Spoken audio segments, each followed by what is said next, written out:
This program was brought to you by Koller Institute of Venture at Tel Aviv University. Basically, during my talk, actually, I want to divide it to two. First, to speak a little bit about the VC, which I believe it's still a valuable asset class, and I continue to invest in it, and I actually brought a lot of money to investing in VC. I do encourage you to research the model and come up with a new model or new ideas, but I do believe that, at least in my point of view, it's still a valuable asset class. And on my second part of the presentation or my talk, I wanted to speak about specific issue related to institutional investors that I think that you, as an institution, can up with a new model that actually can help them and actually make them make their decision much easier when investing in a VC fund. Just very briefly, my background, actually, as I said, I graduated from this school. I was lecturing here for many, many years, and my last role was the head of the Wharton program at Tel Aviv University. And I continue to lecture business classes from time to time, and I might consider actually do it in a more regular way next year.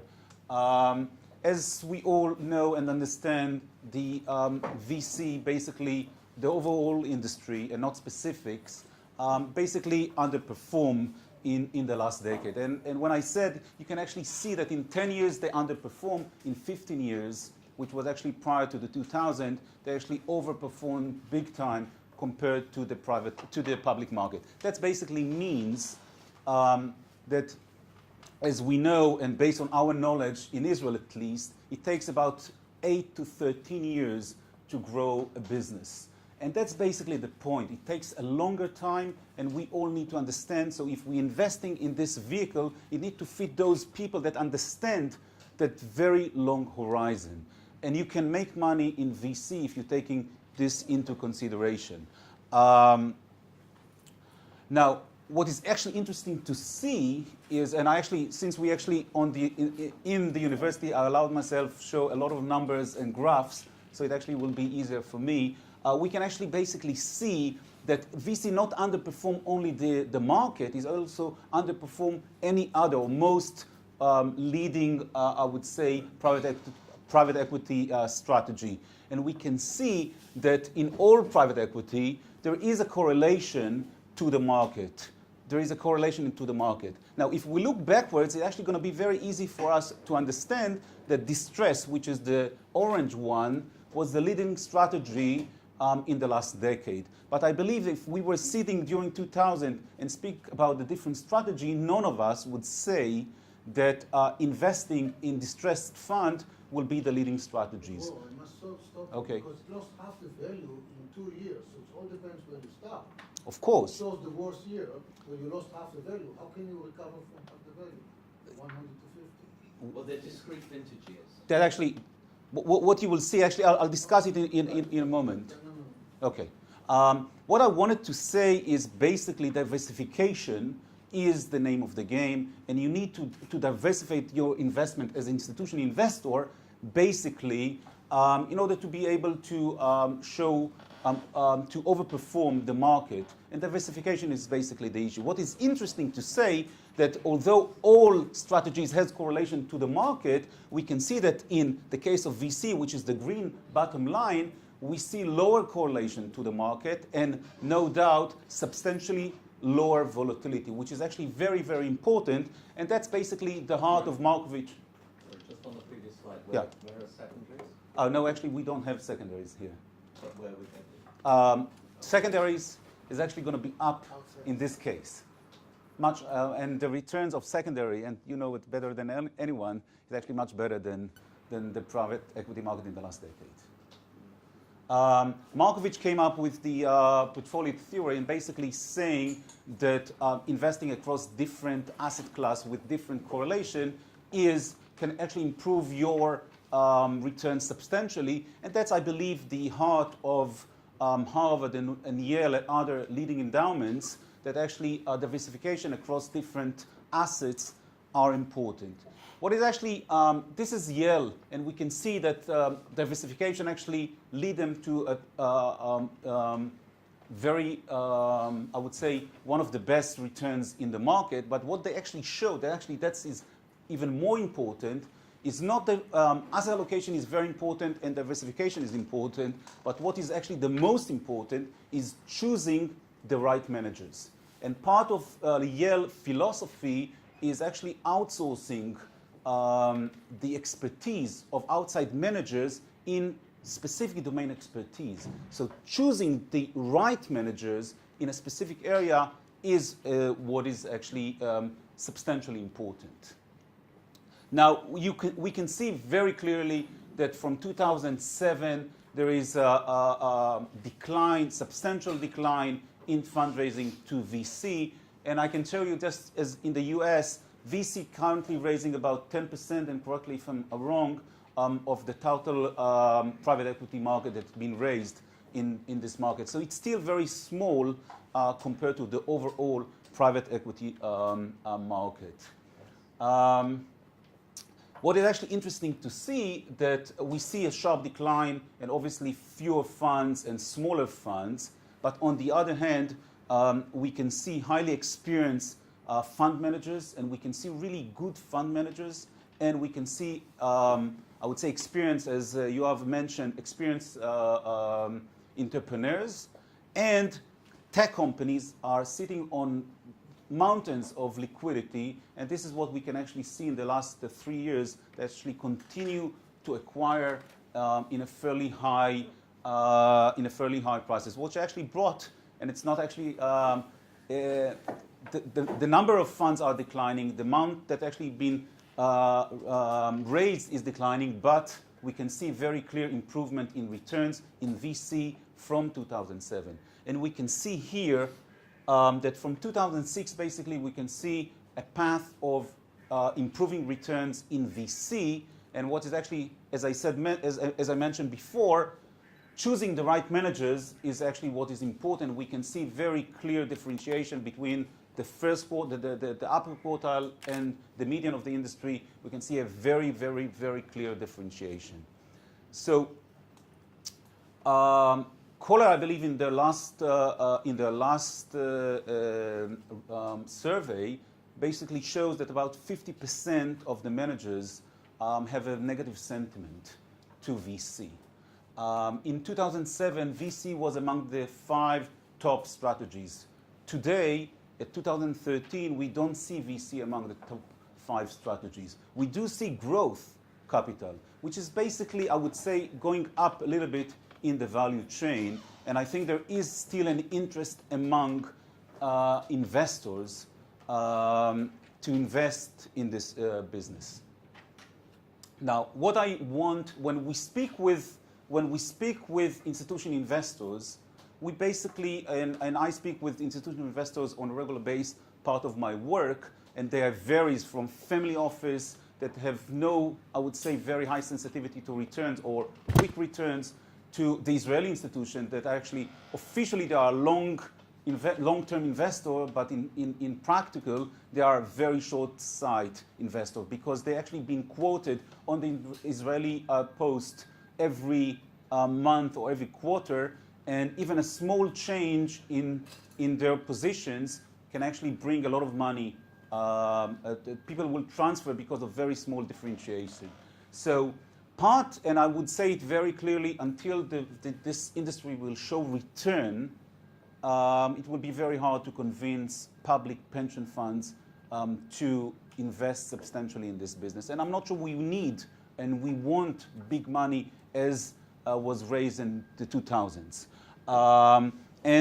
So returns is by no means the first and the foremost the reason why they don't like to invest. But having said that, we can see also the long-term appreciation, which is actually problematic for many of them, the illiquidity, and I like to speak on specifically the transparency. I think actually on the transparency, at least from my point of view, and based on our investments, is not actually an issue, at least not from my point of view, because in most VC that we invested, they are transparent.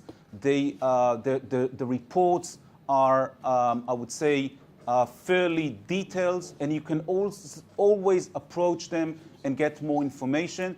And in most cases, they will share the information if there is no special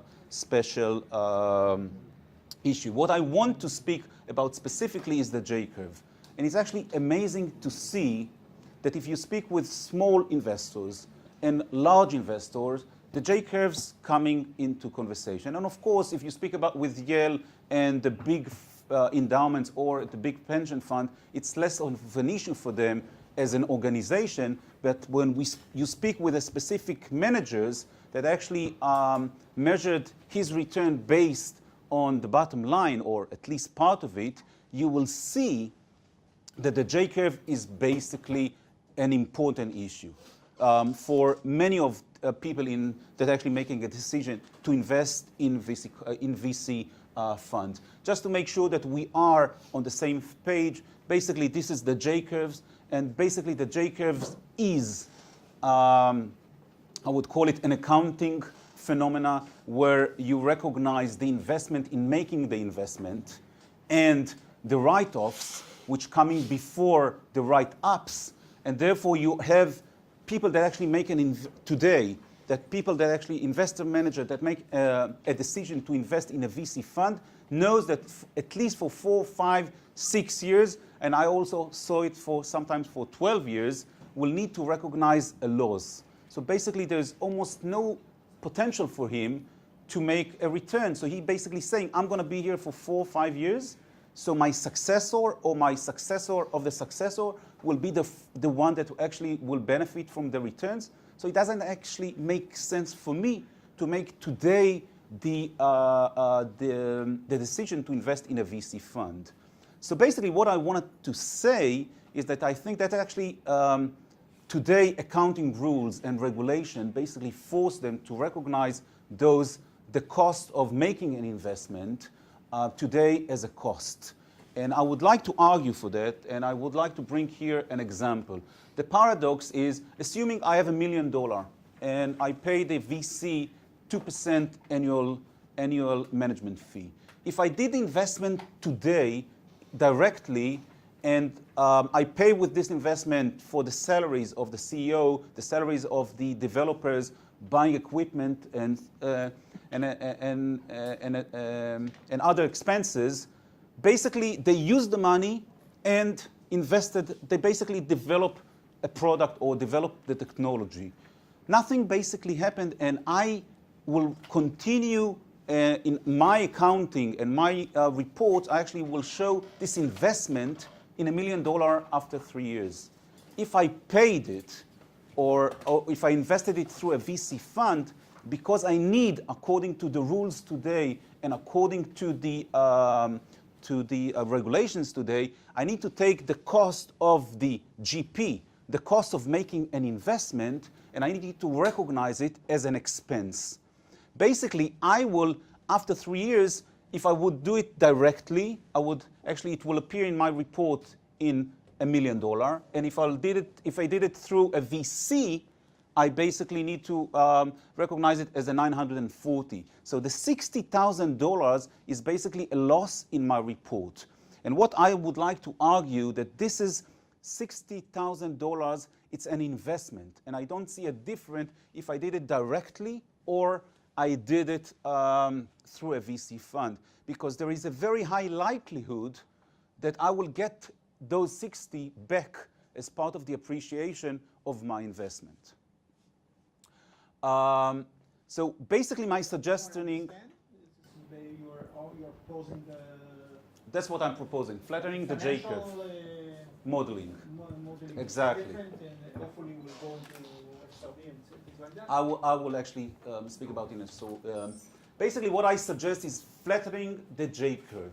And basically because it's a long-term investment and we know that it takes a long term, why do I need to recognize the expense today?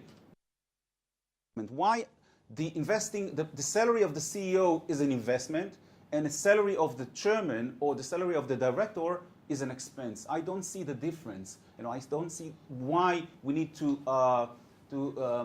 separate those two investments. And it's a very long term. So we want to link between the moment we did the investment and the moment we're actually going to see the appreciation. In addition, I can show you that there is a high probability for repayment. And when I'm saying high probability, take the total value of the median VC fund in all vintage years, you will see that most likely the median fund will do better than 1x, meaning that they will at least return your money back. So this means that there is a very, very, very high likelihood that you will get your money back, at least what you invested in the VC.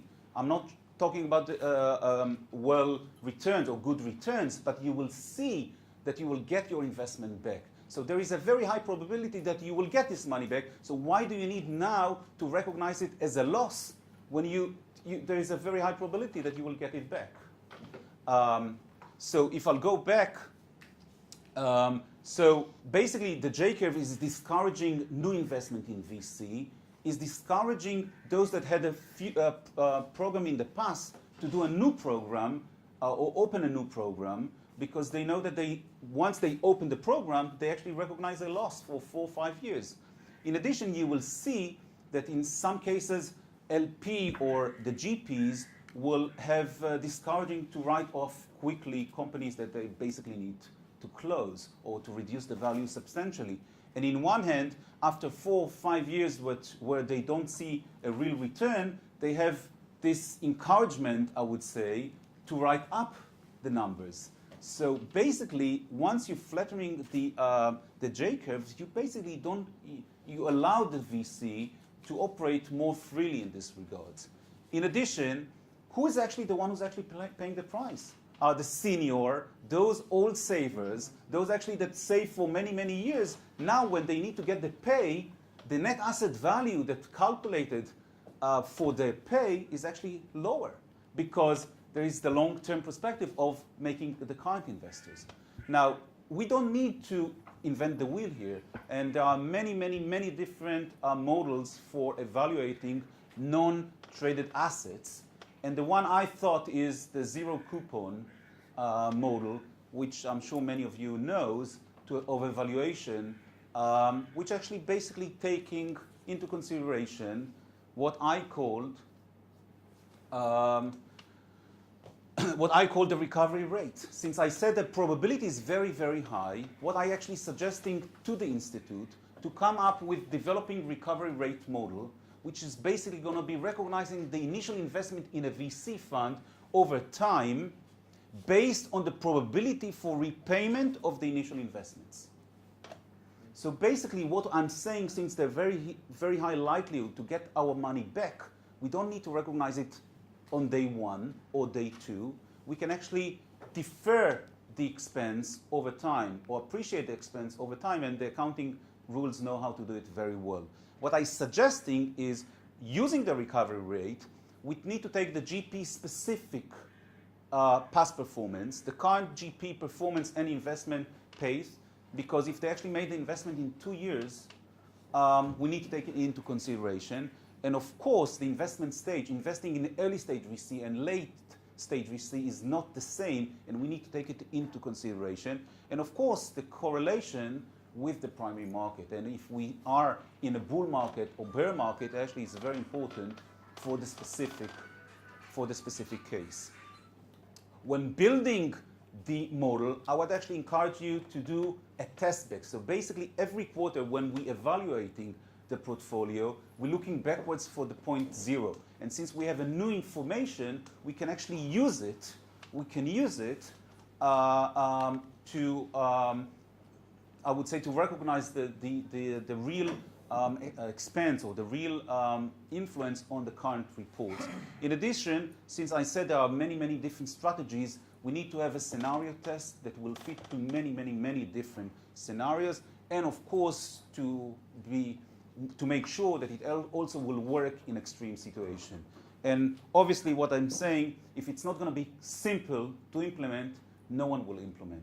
So we need to be a complicated model, but that will be easily implemented. I cannot finish. Time's money. Time's money. Yes. So We'll just get the people. okay. So, Rollo, thank you very much. This program was brought to you by Koller Institute of Venture at Tel Aviv University.